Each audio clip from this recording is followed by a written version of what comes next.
Hello, welcome to a little Minisode? I guess this is a Minisode? I assume it's a Minisode. Yeah, basically what I'm going to do is I'm going to go back through some endings that we miss. For instance, we need to get the ending of Z for that one mission, and we get Farewell Busan Police District.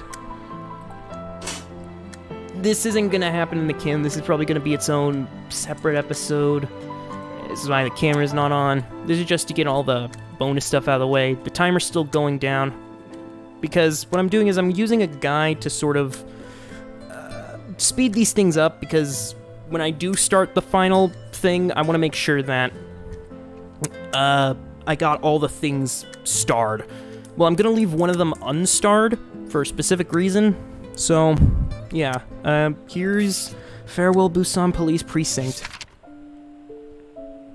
The weather was awful again, but I decided to take a walk. A real walk. When I learned that I need to write 2 more pointless reports, I calmly went back to my seat, created a new document, typed resignation letter. Honorable Sergeant Zhang, Then what? Well, whatever. Honorable Sergeant Zhang, I want to resign. Save. Too bad that stupid old fart wasn't here, otherwise I'd print out and throw it in his face. Sitting in the hall of the embassy, waiting to apply for my visa to another country. It was packed with people because of the weather on the floor was completely muddy with shoe prints. I took a waiting ticket and put it closer to my eyes so that I could see the number. It still felt a little warm. 1239. Since the flight in the woods, my sight had become terrible. Although since I didn't know how to fire a gun, it really didn't make a difference. I'm on a screen lit with 3 digits. Were there so many people aboard every day? No choice but to find an empty seat and wait. Korean, ginseng, kimchi, and, spicy sauce. Yeah, you want some kimchi yourself? Then why don't you bring me kimchi? Sitting next to us an old gray-haired Chinese man who was on the phone. He was speaking loudly in foreign language and had attracted some attention, but his husky Chinese had triggered some of my memories. I was going to China this time, too. Big, bald monk I knew lived there, and he was about the same age as the old man next to me. We're living with a bunch of men of different ages who were training with him. They all had the same haircut, but they were also so different and vibrant. In that place, there was no flattery or disdain, no cheating or lying. Every day I needed to do was practice and train, nothing else. I remembered Master liked spicy food. Maybe I should bring some kimchi. Actually, there were too many mouths at Shaolin Temple. If I brought something in from Master, I might better be off. If I had brought something just for the Master, I might be better off not bringing anything at all. Well, I could bring some spicy sauce myself, then I could make kimchi if that's more convenient. First time I met Master, he had me practicing bamboo in the forest by himself. I was in the middle of Mount Song on the way to the temple. He was the first Shaolin monk I had ever met. He knew Kung Fu. And 14-year-old me was so in awe, and I thought I had just met God. Oh, I didn't get to read that last bit. Master didn't have a lot of words. He simply asked me, "Why'd you want to learn Kung Fu?" I said, "To fight for justice." He said nothing and told me to go hold a rock and left. So I held a 25-kilogram rock and struck a horse stance in the bamboo forest for a whole while. Yeah, the horse stance. To show him my dedication. Not until later did I learn the Master was not particular senior. Even so, I was still very lucky. The way the temple trained their disciples was pretty similar to a regular school. They had some training in martial arts as well as regular schoolwork. The Kung Fu learned to be more self-defense, but way too basic for crime fighting. My Master was not like the others. Not only did he teach me for free, he also taught me many more things that the paying students never had a chance to learn. We would meet in the bamboo forest outside the temple every day before the sun even came out and trained until sunset. I had always fantasized about learning the incredible art of Chinese Kung Fu. So I learned Chinese on my own and watched tons of Chinese Kung Fu movies. I always had a particular fascination of the skill of pigtail fighting. Never grown out my hair, so I couldn't learn it. Let me guess. That's... Cool. If Master hadn't told me that he didn't know it, the tail I had would probably still be growing on my head. By the time I was old enough to enroll in the police academy, I said goodbye to Master and left. Haven't been back in 5 years. Police kept rolling on the screen, although it didn't seem to be going any faster just because there were so many people waiting in the hall. These damned officials, can't you guys be a little more efficient? When my left complained, she threw her ticket on the table then left. I took a peek at the number on the ticket. It was 194? Wow, a low number. I was just about to reach for it when the old man next to me grabbed it, then he gave me a smile. Ah, well, he should have it then. I was in no hurry to go back anyway.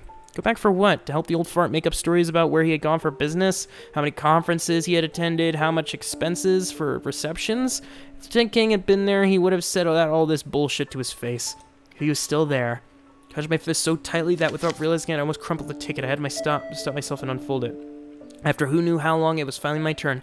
By the time I was finally done, it was way past business hours. Went back to Unit 1, where half the lights had already been turned off. Only Officer 𝐬𝐬 was already there. She was cleaning the trash cans in the office. Then I sighed, rolled up my sleeve, and took out the trash can. Before I left the office, I threw the resignator onto the old fart's desk. Farewell, Busan Police District. Alright, well, also with these stories, I'm using a guide, because these are just little minisodes of certain endings that we're probably not going to see when the main episode comes out, so... Fail number 2. 419. I didn't have any memories about one-night stands. It did remind me about the night Zhang Ho had been arrested. Lieutenant King had summoned everyone, and we had a celebratory party. That night, 𝐂𝐬𝐬 declared that everything was on the house. It was an absolute riot. After I told a drunken 𝐂𝐬𝐬 about the story about what happened to me after I left Blue Lady the other day, he cried. He left a picture of 𝐂𝐬𝐬's sock on the table, pulled me up to see, and asked me to bow at the picture, all while weeping uncontrollably. He told me that he would be brothers from now on. Only then did I learn that he was the youngest brother of Lieutenant 𝐂𝐬𝐬. No wonder he had been such a close friend with Kang. Lieutenant King and I didn't leave until it was almost daytime. We left 𝐂𝐬𝐬 sound asleep in the bar. On the way back, Kang told me most of the stories about the day he had been in Unit 2. So excited to see his stories until he said to me, "There was a transfer request mixed in the middle of the reports you turned in earlier." I was stunned. I'd written a transfer request, but there was no way I would have turned it in. Then I remembered. It can't be mine. I never printed mine. So you did write one. King burst out laughing and kept walking. Then I realized I had just been duped. I remember wondering to myself, was he forcing me to leave? But I had just done something great. Captain Zhang had assigned more than 20 newbies to me over the years. Every single one of them except Min Jun and 𝐬𝐬𝐬 has written a transfer request at some point. And they all left. 𝐬𝐻 slowed down, but he was still walking in front of me. Cool moonlight was shining on his back, and for the first time he seemed a little exhausted. I stopped myself and watched as Lieutenant King kept walking further. His figure looked smaller and smaller. He almost looked like an old man. Took a deep breath. "Lieutenant King, follow you to the end of days." He turned around off in the distance and smiled. "Whatever." Ran up to catch them, and I felt the raindrops on my face. It kept getting heavier until I realized it was actually snowing? Snowing in June? Was something good gonna happen? On that day, I firmly believed that we would all have a great future together. However, reality immediately gave me a clueless self a crew wake-up call. That night was the last night we ever saw 𝐬𝐬𝐬. A few days after he had been confirmed missing, his body was found floating in the ocean near the port. The body was bloated, his eyes and organs were all gone. Long stitched up on his chest that had started decomposing, a symbol had been carved. It was a smiley face. Ever since then, Lieutenant King seemed lost. Sometimes he wouldn't even respond to us calling his name. A few days later, he disappeared too. Maybe he found some lead on 𝐬𝐬𝐬's death and decided to pursue them. Maybe he had run into some trouble. Whatever the case, we couldn't get in touch with him anymore. No matter how hard we tried. 2 months later, Captain Gong had made an announcement that he would transfer the only 2 remaining members to Unit 1. Joining Unit 1 used to be a dream of mine. Everyone had told me it was the largest and strongest criminal group in the CID, 40 official members in all. Once we became a part of it, I learned how rotten Unit 1 truly was. But unfortunately, no matter how much I missed the days in Unit 4, I couldn't go back there. After who knew how long, it was finally my turn. By the time I was finally done, it was way past business hour. Then back to Unit 1, burned out the resignation letter and threw it on the old fart's desk. Farewell, Busan. And then the actual one. No. It's... There we go. And then the final one, as per the guide. Wow, a small number. I was just about to reach for it when the old man next to me grabbed it, but he took a look at the ticket and threw it back to where it had been. 914, that old man must be superstitious. Mandarin about to die in Mandarin. Okay. I finished the application 2 hours earlier than I expected. Still early. Went back to the station. Unit 1 made me feel as miserable as it always had. Senior officers who were completely oblivious to other people kept smoking in the office. 𝐬𝐬𝐬 was making coffee for over 20 people. She looked tired and bored. Office wing of Unit 1 was probably 10 times larger than 4's, and only half of the seats were occupied. Most of the people were absent, were not out fighting crime, they were missing work. As soon as I sat down, the old fart looked up from his newspaper. Finished the report? Almost.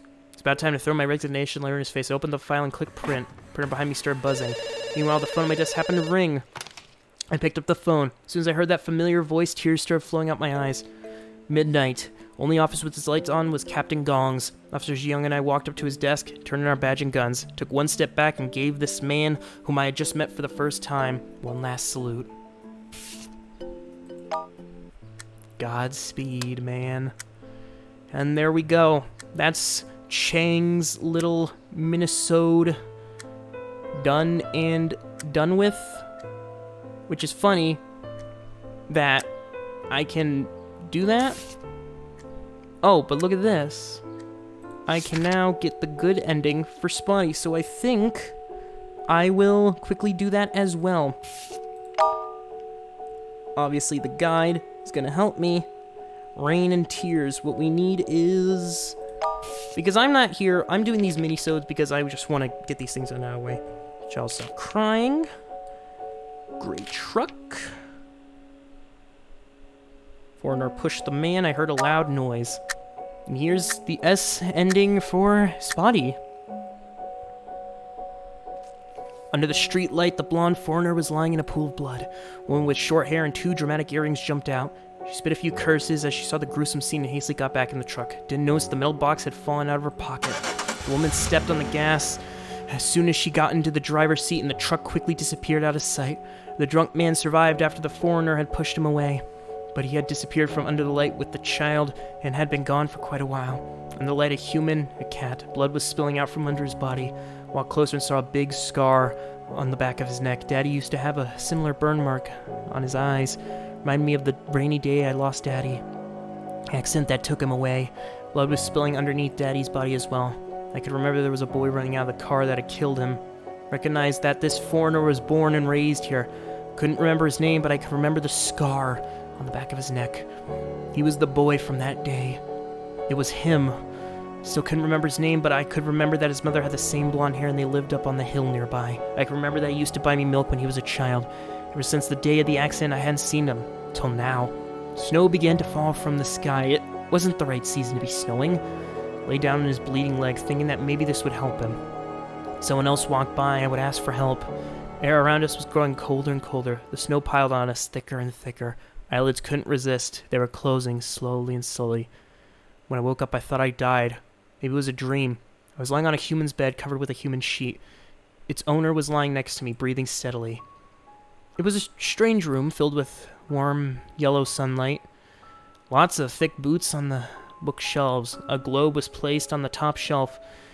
In a row of lively books, small wooden figurines lying next to it. Light breeze came from inside the window. It had the distinct smell of a sunny day. It tasted cold, but sweet. On the balcony, there was a flower that I'd never seen before.